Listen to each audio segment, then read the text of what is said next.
हम बोले भगवान शिव तो जहर भी पिए थे तो वो भी आपको पीना चाहिए। अच्छा। अब उनको बुरा लग गया। हाँ। फिर हम बोले कि ठीक है जहर मत पीजिए, भगवान शिव तो गला में नाग देवता को भी बसाए थे तो वो बसा लीजिए। अच्छा। वो भी बात उनको चुभ गया। हम्म। फिर तीसरा बोले कि भगवान शिव तो भस्म भी लगाते थे, हाँ। वो लगा के चलिए। हम्म। उनको और चुभ गया। तो फिर क्या हुआ? फिर क्या हुआ, फिर दौड़ाते हुए हमको मंदिर पहुंचा दिया। अच्छा, तो आपकी यात्रा तुरंत कंप्लीट हो गई। जो यात्रा 24 घंटा में होता है वो 12 घंटा में तय हो गया। नमस्कार दोस्तों। ओम नमः शिवाय। तो जैसा कि आप लोग देख रहे हैं, वैज्ञानिक जी अभी शिव भक्ति में रमे हुए हैं, और वो भी क्या नाम, क्योंकि ये सावन का माह चल रहा है, तो इसी के बारे में आज कुछ रोचक बातें जानने के लिए वैज्ञानिक जी से हम चर्चा करेंगे। तो शुरू करते हैं। वैज्ञानिक जी बताइए कि ये सावन माह की खासियत क्या है? सावन माह बहुत ही पावन और पवित्र माह है। यह माह पूर्ण रूप से भगवान शिव को अर्पित है। इस माह में पूरे शिव भक्त में खुशी की माहौल होती है। महा खुशी का उत्सव होता है जी। तो सावन माह के बारे में हम लोग समझते हैं कि ये इसी भगवान को अर्पित है, तो आप इसके बारे में कुछ ऐसी रोचक बातें बताएं जो दर्शक जानना चाहेंगे। आप 5 ऐसी रोचक बातें बताएं जो दर्शक आपको सुनना चाहेंगे, वो रोचक बातें। हिंदी पौराणिक कथाओं के अनुसार कहा जाता है कि देवताओं और असुरों मिलकर समुद्र का मंथन किए थे, जिस कारण से हलाहल विष निकला था और उस विष को देखने के बाद पूरे सृष्टि में हाहाकार मच गया था। फिर भगवान शिव ने विष को पी लिया, जिस कारण से उनके कंठ नीला पड़ गया। इस कारण से भगवान शिव को नीलकंठ भी कहा जाता है।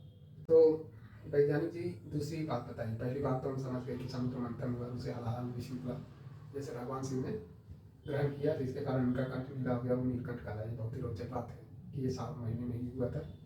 तो इसके बारे में, सावन माह के बारे में कुछ दूसरी रोचक बात बताइए। दूसरी रोचक बात जो है वो पहली बात से ही रिलेटेड है। हाँ। जैसे कि आपने बताया कि नीलकंठ उनको कहा जाता है क्योंकि वो विष पिए थे, तो उसी दरमियान देवताओं ने उनको शांत करने के लिए उन पे जल अर्पित किया। मतलब से भगवान व्याकुल हो गए थे, वो बेचैन हो रहे थे, तो उन पे जल अर्पित करके उनको शांत किया गया। तब से ये परंपरा आज तक चलता आ रहा है, जो हम लोग कांवड़ यात्रा के रूप में देखते हैं। तो वैज्ञानिक जी आप इसके बारे में कुछ तीसरी रोचक बात बताइए। तीसरी रोचक बात यह है कि अपने देश में टोटल 12 ज्योतिर्लिंग है। उनमें से कुछ ज्योतिर्लिंगों में सावन के माह में कांवड़ यात्रा का परंपरा चला हुआ है।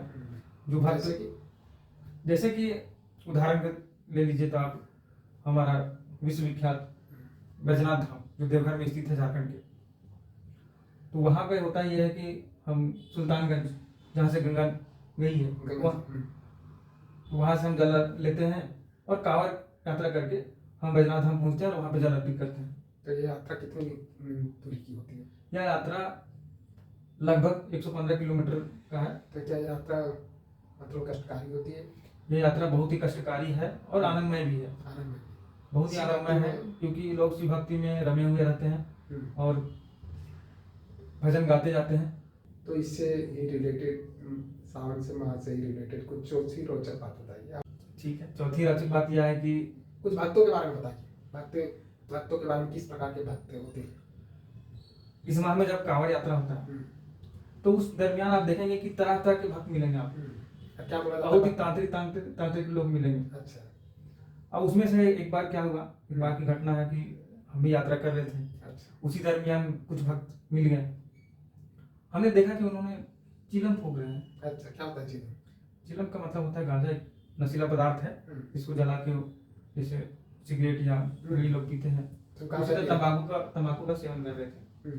तो मैंने पूछा कि ये आप क्यों कर रहे हैं, तो उन्होंने कहा कि यह तो शिव भगवान का फेवरेट चीज है। अच्छा। अच्छा। इसलिए शिव भगवान को बहुत पसंद है, इसलिए हम चिलम का सेवन कर रहे हैं। हमें भी ऑफर मिला कि आप भी कीजिए। हम बोले भगवान शिव तो जहर भी पिए थे तो वो भी आपको पीना चाहिए। अच्छा। अब उनको बुरा लग गया। फिर हम बोले कि ठीक है जहर मत पीजिए, भगवान शिव तो गला में नाग देवता को भी बसाए थे तो वो बसा लीजिए। अच्छा। वो भी बात उनको चुभ गया। फिर तीसरा बोले कि भगवान शिव तो भस्म भी लगाते थे, वो लगा के चलिए। उनको और चुभ गया। तो फिर क्या हुआ?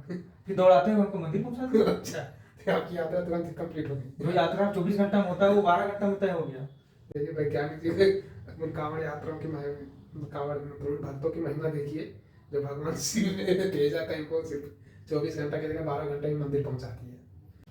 तो पांचवी कुछ ऐसी बात बताइए जो लोग जानना चाहेंगे। इसी महीने में कहा जाता है कि धरती और आकाश का मिलन होता है, जिस कारण से वर्षा होती है, और वर्षा होने के कारण चारों तरफ हरियाली ही हरियाली होता है। पशु पक्षियों में खुशहाल का माहौल होता है। खुशियों का मतलब चारों तरफ हरियाली दिखती है, जी। सुंदरता प्रकृति। सुंदरता पर प्रकृति की सुंदरता बढ़ जाती है। तो वैज्ञानिक जी से हम लोग सुन रहे थे कि सावन माह के बारे में 5 रोचक बातें जो वैज्ञानिक जी ने हमें बताया। तो इसी के साथ इस वीडियो का अंत करते हैं। ओम नमः शिवाय। ओम नमः शिवाय।